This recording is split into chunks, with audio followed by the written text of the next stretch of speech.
Welcome back. So in previous lecture we have seen the various types of source that is used in the SIM technique. Okay, so there are basically five sources like duoplasmatron, radio frequency source, cesium ion source, liquid metal ion source, that is gallium plus.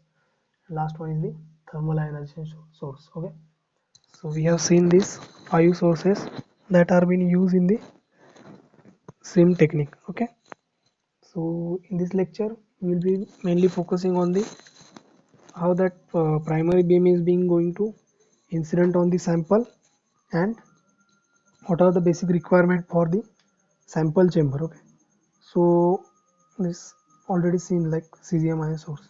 Okay, so next part is the primary ion column. Okay, so next part of that instrument is the primary ion column. So in primary ion column, the basic function of this primary ion column is like the ions which are coming from the, okay, suppose that we are going to use the duoplasmatron or cesium ion source. Okay, so any one of that source might be used for the analysis, but once that ion is coming, primary ion is coming from the this primary source, it might get deflected from here or as such, or some interaction might be taken place in the atmosphere. Or suppose if we are going to use some like cesium or some gallium type of source, then there might be some impurities. Okay, so that might be interfere with the sample. Okay, sample. So what we need to require is the, we should be having this primary source very precise and very accurate. Means if we require only the cesium plus ions as the primary source, then output of this source must be the cesium plus ions. Okay, and not the other ions. So how we can do that? By using this primary ion column. Okay, so this is your primary ion column. Okay, little bit smaller. Okay, so it's visible now. So this primary ion column is consisting of what, like various parts are there. So that is it consisting of various lenses and some coils are there. So basically that coils are been employed with certain external voltage.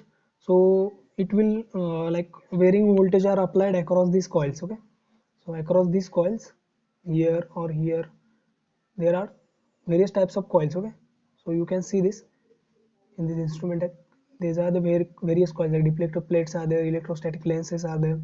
Okay, so based upon the various voltage that is applied across these coils, ions get deflected, and the voltage is adjusted in such a way that the required ion only will fall on the sample. Okay, so the required ion, that suppose cesium plus, that only will fall on this sample, and other ions get like neutralized, or said it get removed from this channel. Okay, so the typical column, that primary ion column, is consisting of a mass filter. Means it will like separate the ions based on their mass. So once that gets separated, we will be going to have some focus and the very sharp beam of primary beam of ions, and we can be certainly able to like move these ions in the raster pattern. Okay, so the primary beam mass ion will filter this, eliminate any impurities in the gas. Okay, so suppose once we have like focus that primary beam, but in between suppose might be happening like some interfering gases like hydrogen or there are like nitrogen, that gases might be interfere. Some elements also like they can be interfere, so that has to be eliminated. So that is done by using this primary ion source. Okay, so the electrostatic lenses that are obtained in this, like here 1, 2 and 3, there are 3 electrostatic lenses and aperture. So aperture is used for the controlling the deviation of that ions from its normal path. Okay, so the so all these factor will decide the intensity and the shape of primary beam. Okay, so that voltage across applied across these various plates, or the aperture that is being going to use here it is aperture, or some electrostatic lenses, all these combination will results into the very precise as well as very accurate and reproducible primary beam ions. Okay, so this is the function of primary ion column. Okay, so the deflectors either like it can deflect the ions or the primary beams either in the means if we require like xyz direction, in raster pattern we want to scan. So these deflectors are capable of rotating that ion or so moving that ion in the along required direction. Okay, so raster scanning is also like more reproducible by using this primary ion column. Okay, so this is like a diagram of primary ion column, and we need to explain this all these various what are the various components and how it actually works. So a mass spec suppose if we are requiring only the interest of ion is like oxygen minus. Suppose we are going to analyze some cations in the solid sample here. If we analyze only solid samples and our primary source is oxygen, okay, oxygen gas like dioplasmatron or some other sources. So suppose from here we got the oxygen, but as we have already seen that oxygen might be developed what three state oxidation states. So which are those? So oxygen might be developing like oxygen minus, oxygen 2 minus and oxygen 2 plus. So of which only the species which is interested to us is this only. So we need to eliminate these two species, so that can be eliminated by using this primary ion column. Okay, so we have eliminated these species by using the primary ion column. Okay, so this is the primary ion column. Next is the okay, before this we need to see how these sample chambers are there. Okay? What is that sample chambers or how they are going to be classified. So next part is the first part is the source of that instrument source, that we have already seen five types of sources. Second is the primary ion column, primary ion column.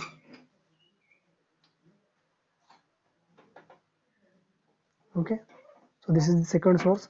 Now the last, or the last, not last, but it is the third source or third component of the instrument is the sample chamber. Okay, sample chamber. And what is the requirement that sample must be follow. Okay, so sample and sample chamber, that what are the various requirement that we are going to see.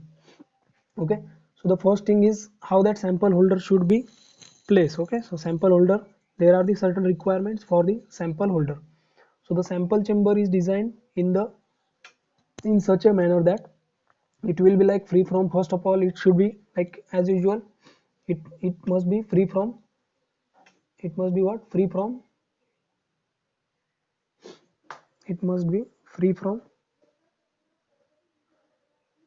impurities, means gases or as such various other impurities. So it must be free from impurities. Again, there has to be like a very precise as well as very accurate incident of that ion. So in order to do that, what we require, we have to like there's must be some provision for the rotation as well as movement of that sample chamber, so that we can adjust the direction as well as, so that we can adjust the direction of that imparting or bombarding ions. So we will be having some rotation capability for the sample holder, which will also help in order to get the more topographical formation. Okay, and suppose once suppose we are having sample is incident.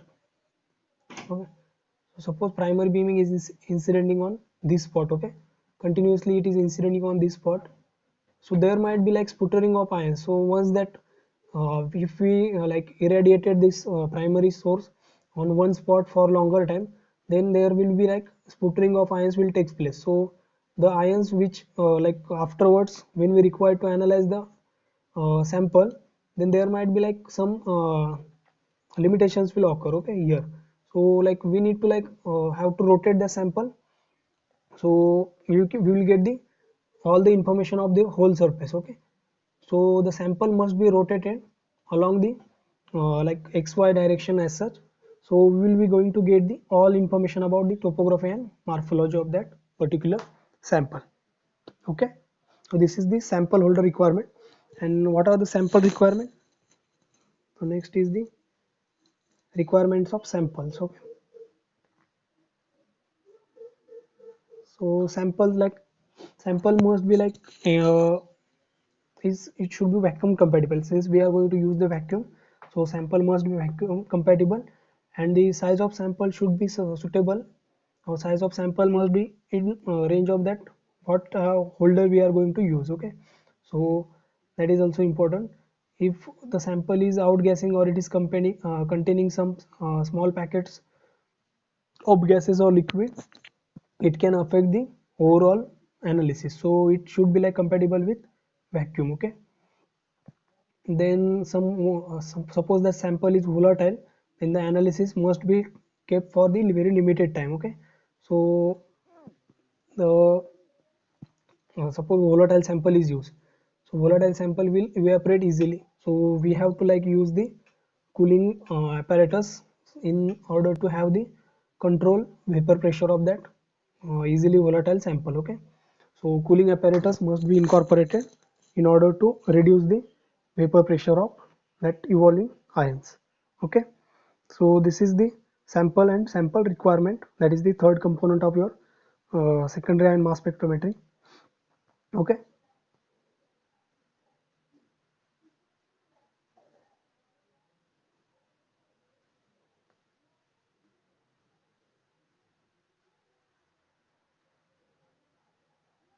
okay, so the last or the fourth component of this important component of this instrument is the what are the various types of analyzers, or what are the various types of analyzer that we are going to use. Analyzers. Okay, so basically we are going to have the knowledge of this quadrupolar mass analyzer, magnetic sector analyzer. Okay, one magnetic sector analyzer, one is the quadrupolar mass analyzer, and last one is the time of flight analyzer. Okay, so three types of analyzer are there for the analysis of our secondary ions. Okay, but before that we need to see like uh, how that secondary ions are going to be get separated. Okay, so as like that primary ion column, where we are like more interested in the one ion only, so we are using the primary ion column for the separation of desired species only. So same situation is being applied for the secondary ion extraction, means that secondary ion which is coming from, so here suppose this is primary beam coming from, this is our primary ion column.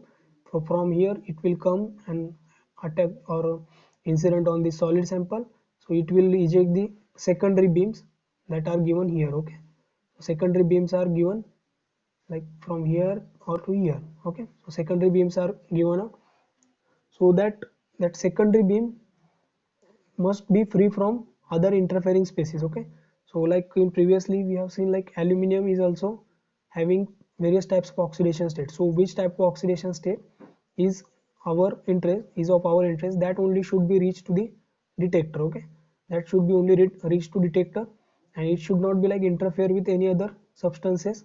So that can be done by using this secondary ion extractor. Okay, secondary ion extractor. So the basic components of that secondary ion extractor are the like in the immersion lens. Okay, here it is immersion lens.